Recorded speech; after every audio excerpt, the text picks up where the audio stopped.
You know, I remember the Amazing Atheist a few days back made a video called White Men Questions for SJWs, and to be honest, I thought it was a pretty good video. The responses were pretty good, I will admit. But then, a few days later, I see Christy Winters make a video called Reasonable Questions You Ask Anti-SJWs, and I thought, this might seem fun. Hell, I had fun with the BuzzFeed video, so why not? I mean, the video can't be that bad, can it? Rather than telling people you disagree with to drink bleach, wouldn't it be more productive for you to have an actual conversation about the issues you feel matter? Or is it just easier to do the bleach thing? Yo, is this person fucking retarded?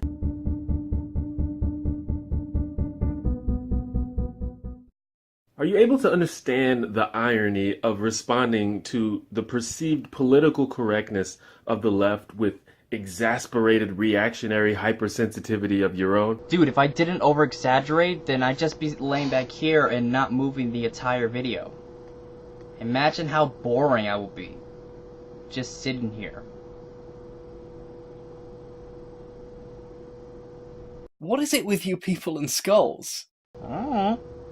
How do you define right-wing? Anti-SJWs often have an aversion to being labelled as right-wing, yet they regularly defend the right and bash the left. Therefore, why is being labelled right-wing a bad thing to you? And if it's because right-wing is used as a pejorative, can you not see how labelling people as SJWs or regressives is also pejorative? Well, that's because it's false, because I'm a libertarian. I can see why people call me right-wing, but it's whatever. Call me whatever you want, I don't really care. It doesn't really matter if you're on the left, you're on the right, or even in the middle. If you make a decent point, of course I'll defend it.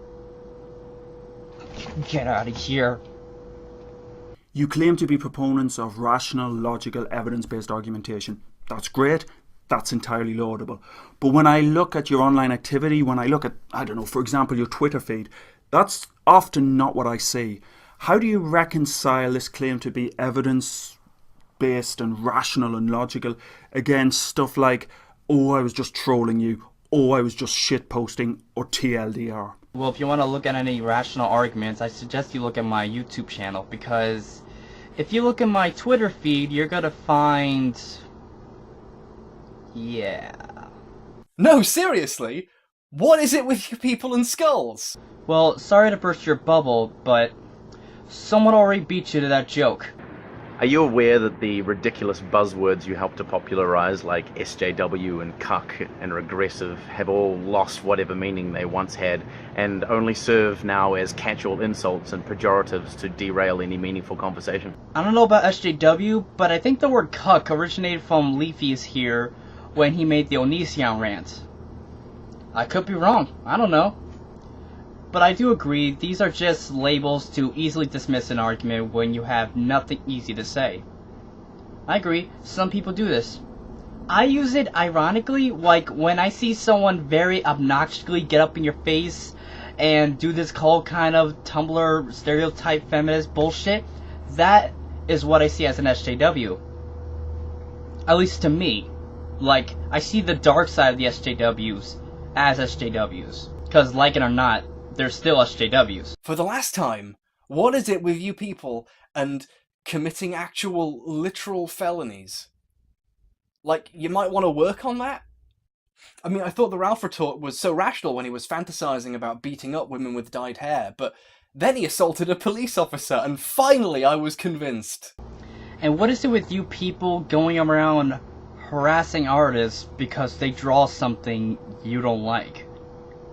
Like, you might want to work on that. I mean, I thought SJWs were rational when it came to their death threats and harassment. But then they made the same artist flee Twitter, and finally I was convinced. In videos and in the comment sections, anti-feminists often take up the most extreme or the weakest feminist position they can find, or they just straight up misrepresent what the feminist position is. Instead, why not take up the strongest, most robust feminist argument you can find and really challenge yourself? Good point. You know, I'll keep that in mind.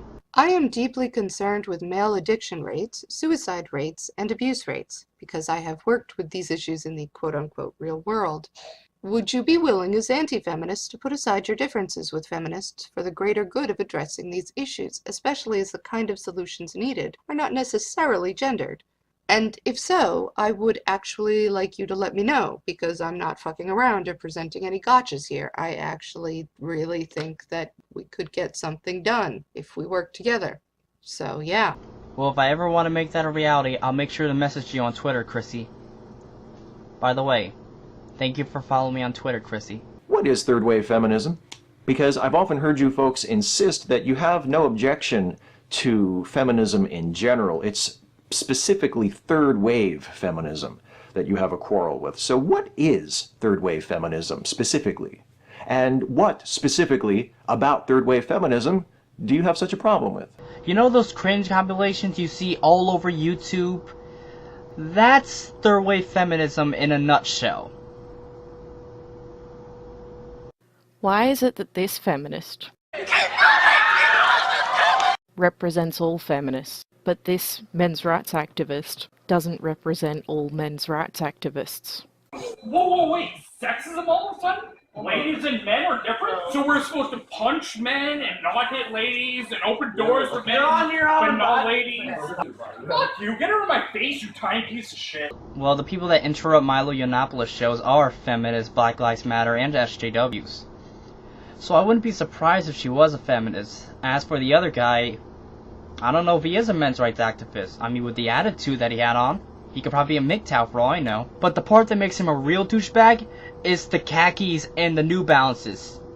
That spells douchebag written all over it. Why am I continually asked to answer for the views of feminists if I agree with feminism's overall aims, but don't agree much with those particular feminists? Does that mean that I can ask you to answer for anybody who labels themselves similarly to you, even if you don't agree much? Absolutely not. If I'm talking to you about feminist theory and stuff like that, I'm talking to you only. Neither of us should speak for a whole entire community. That's just selfish, and that's just a dick thing to do.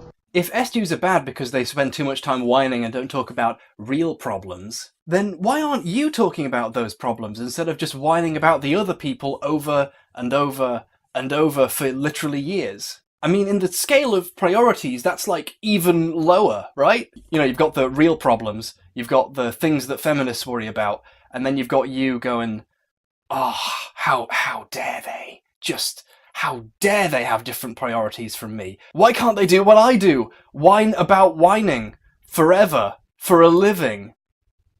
That's healthy. Well, I do. I just rarely talk about it on the internet because I'm always doing it outside of the computer. Why don't you seem as concerned with actual feminist theory in academia as you are with wrecking people for views? Well, I'm concerned with the topic either way, so... Since so many of you profess to be admirers of second-wave feminism as opposed to third-wave feminism, I thought it would be interesting to ask which second-wave feminists in particular do you appreciate? Which books written by second-wave feminists have you read and found interesting? Which second-wave feminist activists have you specifically admired as you formed the opinion that you like second-wave feminism but you have no use for third-wave feminism? I'm just curious. Well, if I had to think of the top of my head, I would have to say Christina Hoff Sommers. I mean, she's been a feminist since the 60s, and I remember reading a little bit of her book, Who Stole Feminism? Interesting book. Never got to finish it, though. Maybe if I ever get the chance, I'll finish it. You do understand that reading the title of a book or an article or watching the first 15 seconds of a video is not going to give you a deep, nuanced understanding of what that book or article or video is about, right? That being said, how can you expect to understand or critique feminist sources if you don't even attempt to understand what they're trying to say? You know, it's funny you mention that, Michael, because I remember you had that discussion with Wowie Bumblebee on Twitter. The whole thing she was trying to say just went straight over your head. Shut the fuck up. You're a fucking cunt. Shut the fuck up. You're a stupid cunt, suck my dick. Why is trying and failing to debunk a study into sexual assault the #1 priority for a rational thinker now? Doesn't it? Does it maybe say something about your priorities? Does it maybe? Does it? Nah, it's fine. It's fine. It's the feminazis. We have to stop them. They're taking away our video games. I never heard anyone think this way. I never heard anyone say this kind of thing, and I never heard just anyone ask this question before. So, what? Maybe say something about your priorities? Does it maybe? One of the major arguments that I see in many of your videos is that it is possible to separate criticism of the religion of Islam from the actual Muslim people. And yet, this line seems to be crossed very often. I see things like raghead or camel fucker or other things like that in your comment sections. I see people taking very serious shots at Muslims in videos and hangouts, and they don't get called out. At least not that I can see. So my question is this: why should a person of conscience who is concerned about the Muslim people and their community not being harmed or mistreated, why should they believe that you're actually only attempting to look at the ideas and talk about the ideas if you ignore bigotry that's occurring right in front of you? And in that light, would you be willing to break bread and salt with moderate Muslim people on your videos, have hangouts, invite them to your channels, just in order to build some bridges there and to learn more about what they think and how they feel and what their experience has been, so that information and knowledge can be furthered? Of course, I'll be willing to do that. After all, knowledge is power. Do you deny that systemic racism against black people is like a thing in general? If so, what? Okay, just step up. Just cover your ears for a second and let the smart people talk. Ooh, what a savage. If not, why is it so much more important to you to demonize groups like Black Lives Matter than to actually use your platforms to discuss actual solutions to issues surrounding race and racism? I would say they're actually helping us out a little. It basically shows what we need to talk about and how we can fix this problem. If you think about it, it actually is very helpful. If you've ever discussed or done a video about black on black crime, when are you going to do a video about white on white crime and what we as white people can do to solve the problems in our community? Sounds like a topic Paul John Watson would talk about. So I guess there's that. Why is a literal teenager's different definition of racism from you so horrifying that you all have to go, no! No, we have to stop him! We've got to debunk him now! Ah! I like how they say this kid's version of racism is just different. Even though he was spewing hate speech, it's just different. Wherever did you get the idea that racism was a self-applied identity? And if the only true racists are the racists who self-identify as racists, how can we ever expect to make any social progress to reduce racism? Or did I just answer my own question? Well, first off, no, you didn't. Secondly, if you want to have progress to stop racism, get these racists, you sit them down at the table, and have a full-fledged conversation with them. Why did it think this way? How did it think this way? And where did it all start? And maybe there'll be a small chance you might actually change their mind and will become a civilized human being. If not, they'll learn the hard way. You often say that you are for equality of opportunity, but if people of color, for instance, have to overcome barriers whites do not, such as discrimination and unequal treatment, as are well documented in various studies, then how can the current situation be thought of as equal opportunity in any real way? And why do you consider it racist to discuss these issues? I see what you mean. And like I said, I encourage any argument, as long as we're on the same page and as long as everyone calms down and doesn't attack anyone. Jesus, by this point I feel like I'm repeating myself. Do you understand basic English syntax? Like, you know, if I say, this cat is pretty, I don't mean that all... Hold on, just give me a sec.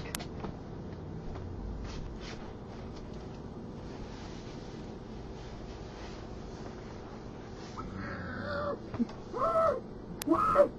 You're fucking lying! Why? Why do you want to do this?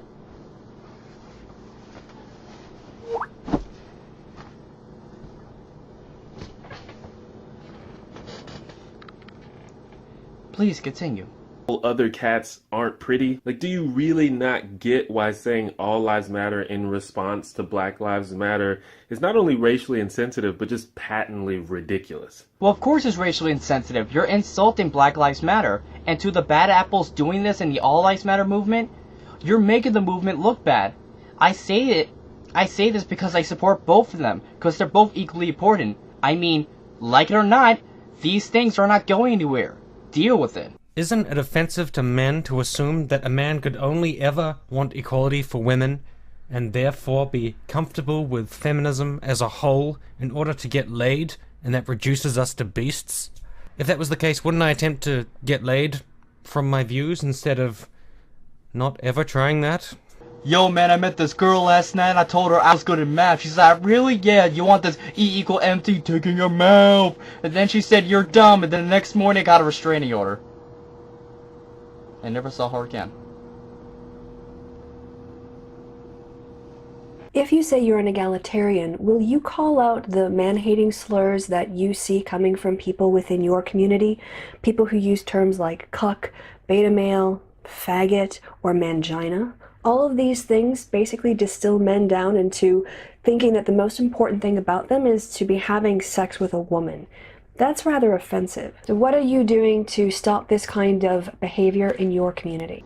I would suggest delete or block, basically, but it depends how much people there are to block. If there's way too many people, just ignore it, but that's my opinion. What is the number of followers, the number of likes, the number of dislikes, the number of retweets, the number of subscribers, any of those numbers, any of those metrics, what have they got to do with the argument? Deepak Chopra, for example, a man who trots out an endless stream of pseudoscientific quantum woo bollocks, has nearly 3 million followers. So what? Those people follow him because he tells them what they want to hear. Why even mention the number of followers you have? What difference does it make? Yeah, man, you don't know what you're talking about. You got 2 subscribers. I mean, even though you know more than I do, you dumb. You just dumb because you got 1 million subscribers. You dumb. You just dumb. You don't know anything. You got like 1 subscriber. You dumb, man. You just dumb. Get out of my face, man, because you dumb. Why is it that you go on and fucking on about safe spaces and trigger warnings and delicate little flowers, but continue to hide behind your cartoon avatars and your childish pseudonyms, and whenever anyone calls you out on your sexist, racist, homophobic, bigoted rhetoric, you become the argument of your own scorn and are hashtag triggered, as they say. Michael, we get it. You hate bearing. Just move on with your life. God, why are you so obsessed, man? And dude, don't even talk. You became the butt of your own joke once you made that out-of-content video of bearing. I mean, what a fucking retard. I call Michael a retard. No, Michael, it was me, not bearing. It was me. Ah, shit. He made another video about bearing. Damn it. Those bullies, am I right? Those bullies. Are you willing to publicly acknowledge and admonish the massive amount of hatred, bullying, harassment, and intimidation that a lot of your fans infringe upon people? And I don't mean these tiny disclaimers that you put under the description fold or flash for 2 seconds at the beginning of the video that you know nobody reads. I mean a public and ongoing anti-bullying stance. Or do you kind of like watching your fans go around harassing people and calling them slurs and telling them to kill themselves? I mean, I see what this guy means. These cyberbully channels, all they do is basically encourage their fans to go harass people that they disagree with, tell them to kill themselves and all that. I mean, it's disgusting. Like, it's terrible. I mean, these channels shouldn't be encouraged.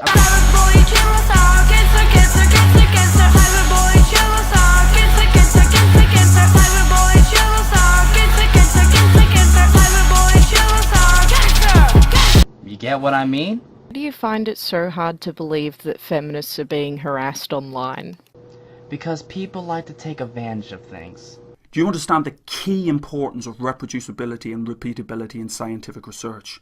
That simply going to Google Scholar, doing a 30-second search for keywords and pulling out the first paper you find that backs up your stance is not a particularly credible way to do research. That you have to have a much broader overview to read the material, to follow the citations through, to look at the broad brush approach to a particular problem. You do realise that you're as much of a social justice warrior as those you critique. It's just that you espouse a different form of social justice, a rather less considerate, rather less forgiving, rather less kind form of social justice. I mean, of course you can't just go 30 seconds and find the first article that agrees with you.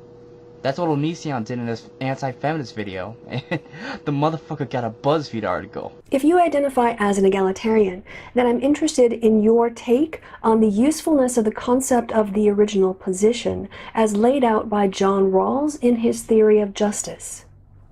That's not a question. But I'll keep it at a maybe for now. As a supporter, as a proponent of freedom of speech, why do you want to quash academic freedom?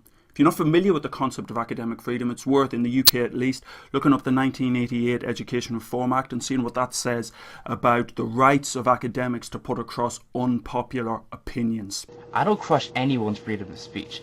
At all. Why are you so obsessed with Anita Sarkeesian? I'm not obsessed. Are you obsessed? Are you? Are you? What do you say? Well, yeah, I know she has a nice body. Yeah, I know she's very pretty. Yeah, I know she has nice hair. Yeah, I know she gets a lot of things wrong. I know. Don't talk to me like that. Do you really think you can spend your entire life in a perpetual state of emotional immaturity? Do you actually imagine that you will be able to perpetuate your adolescence for your entire existence? Wait, didn't somebody else ask this one? Wait, I gotta... Ah, fuck. And just like that, the video's over. I have to admit, the editing was pretty good and it was a very well done video. And I did have fun. Now I'm gonna go do something that isn't this.